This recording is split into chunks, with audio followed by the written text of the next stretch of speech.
right now on Denver 7 News at 4. It was a successful night for the Avs and the Mile High City. The lessons learned from Game 1 of the Stanley Cup Finals.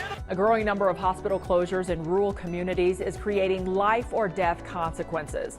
The new solution doctors are finding to care for patients from hundreds of miles away. And interest in the outdoors is booming, but with that comes the need for rescues. The new help for some first responders and how they're hoping this can be a model for others. But first, Congress digs deeper into what led to the January 6th insurrection. That the president knew there was a violent mob at the Capitol. New details about the pressure the president was putting on his VP. Thanks so much for joining us. I'm Jason Grenauer. That pressure was at the heart of today's hearing. Much of today's testimony focused on the theory pushed by Trump's attorney that Vice President Mike Pence had the authority to overturn the results of the 2020 election while presiding over the certification of those results. CNN's Karen Kaifa has more on that testimony. A former federal judge who advised Mike Pence ahead of January 6, 2021, outlining a stark scenario the country could have faced if the former vice president succumbed to pressure from former President Donald Trump. Tantamount to a revolution. In live and videotape testimony before the House committee investigating the Capitol insurrection, Pence's inner circle detailed the campaign by Trump and his allies, who wrongly insisted Pence was within his bounds to overturn the results of the 2020 presidential election during the congressional certification on January 6th.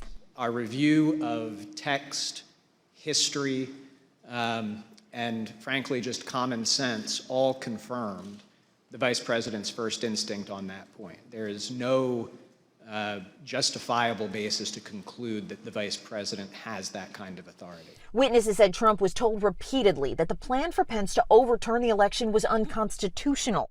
Former Pence Chief of Staff Mark Short said he was concerned enough about Trump turning on Pence that he alerted the Secret Service on January 5th. I wanted to make sure the head of the Vice President's Secret Service was aware that that likely, as these disagreements became more public, that the president would lash out in some way. Shortly before Pence appeared at the Capitol for the ceremonial role, he released a letter saying he would not honor Trump's wishes. Pence and his family were forced into hiding when the pro-Trump mob entered the building. In Washington, I'm Karen Kaifa. Now, we've got a full recap of the hearings, including video of all of today's proceedings. That's up right now on the denverchannel.com as well as the Denver 7 Plus app. Oh, many of you saw it live right here on Denver 7 last night. The overtime goal giving the Avs a one-game lead in the Stanley Cup Finals. But that wasn't the only win. The city put on its best face for the national spotlight last night and came off looking pretty good. But as our Russell Haythorne shows us, there are still a few things being worked on. Yeah, Jason, from the beer tents to the stage production, organizers are thrilled with how last night turned out. They say the event went off without a hitch. 5,600 people through the gates last night, and they're expecting an even bigger crowd Saturday. We want the cup! We want the cup! The crowd in the Tivoli Quad fired up after the Avs Game 1 victory. The biggest issue for organizers, long lines at the multiple beer tents set up throughout the quad. So they'll be adding staff, lots of staff, for Saturday night's watch party. So we want to ensure that the fan experience is the best it can be. And so we are entirely focused on serving their needs. We will have water, soda, beer. We are doubling the staff to make sure that lines are not too long. Organizers say the biggest issue from last night's watch party was confusion amongst some fans about how to enter. There is only this one entry point at the southwest corner of the Tivoli Quad. That's for safety and security purposes. It's basically on the corner of the historic Tivoli building. Just look for the huge flagpoles and go there. I'm Russell Haythorne for Denver 7. Well, we heard from lots of happy fans after last night's game. The one who stole our heart, though, a little girl named Zelda. Zelda, tell me what your costume is. Well, it's a Stanley Cup. My dad made it for me because it's my first, Stanley Cup playoff, final game. And I'm just like a Stanley Cup, so I could be on the Jumbotron and have some fun and show everyone. And I also lost a tooth. Yeah, her dad told us she lost her tooth during warm-ups. Well, maybe Zelda will go to Game 2 as well. Denver 7 live coverage of Game 2 kicks off Saturday morning at 7 a.m. Our pregame show is then at 5:30 p.m. The puck drops again right here on Denver 7 at 6. Then stay with us after the game for our post-game show and then Denver 7 News at 10. Abbott Nutrition is expecting production and distribution of new baby formula to be delayed a few more weeks. This after damage from severe weather forced its Michigan plant to shut down again. Production at the plant had just restarted less than 2 weeks ago following the months-long closure that helped drive the nationwide formula shortage. The plant had been making the EllaCare specialty formula. The company says there is enough supply to meet demand of that formula until production starts up again. Meanwhile, more flights carrying baby formula from overseas will be arriving over the next few days. One arrives tomorrow in Columbus, Ohio from Australia. Shipments also arrive in the D.C. area tomorrow, Saturday, and Sunday from London. Combined, all of the flights this week are expected to bring in the equivalent of nearly 5 million 8-ounce bottles of infant formula.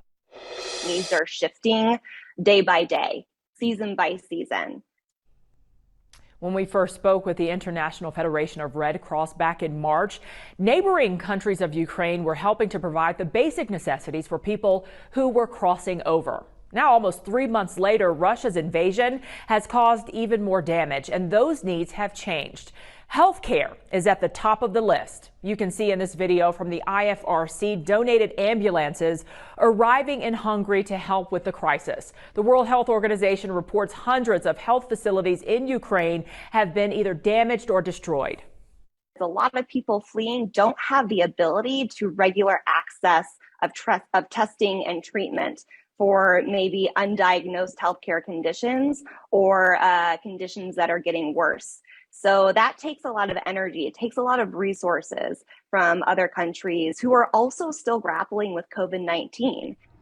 She's stationed in Hungary right now and says the IFRC is working to provide free health care for Ukrainians who need it. They're relying on healthcare volunteers both in Hungary and from around the world, as well as hiring staff to help create jobs. That's another area Ukrainians need help as their stay in neighboring countries become more long-term. Some have actually run out of resources like rent money, the ability to buy food, so they've had to go back to Ukraine and cross over multiple times to just make their ends meet. Many families have told me that they are hesitant to put down roots because what they want more than anything is to go back to Ukraine. The organization has also created a new fund to help support host families who are taking people in, especially as tourist season in Europe gets underway and hotels have less availability. If you're interested in helping, visit ifrc.org. We're already seeing the impact on mortgages, car loans, credit cards, and 401ks from rising interest rates. The moves financial experts say you should consider now to protect your money. And this is going to be a big weekend in Denver's 5 Points neighborhood. It's the first Juneteenth festival since Juneteenth became a state holiday. How it's being celebrated early when Denver 7 News at 4 returns.